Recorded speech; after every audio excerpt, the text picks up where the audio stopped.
വചനം തിരുവചനം.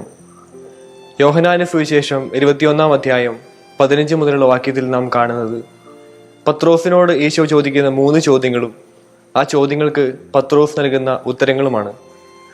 യോഹന്നാന്റെ പുത്രനായ ശിമിയോനെ, നീ ഇവരേക്കാൾ അധികമായി എന്നെ സ്നേഹിക്കുന്നുവോ എന്ന ഗുരുവിന്റെ ചോദ്യത്തിന് പത്രോസ് നൽകുന്ന ഉത്തരം, "ഊ കർത്താവേ, ഞാൻ നിന്നെ സ്നേഹിക്കുന്നുവെന്ന് നീ അറിയുന്നുവല്ലോ" എന്നാണ്.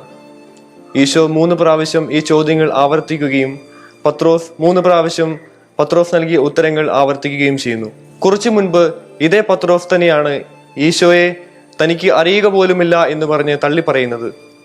ഈ പത്രോസിന്റെ മനോഭാവം നമുക്കെല്ലാവർക്കും നൽകുന്ന ഒരു പാഠമുണ്ട്. തെറ്റുപറ്റുക അല്ലെങ്കിൽ വീഴ്ചകൾ സംഭവിക്കുക എന്നത് മാനുഷികമാണ്.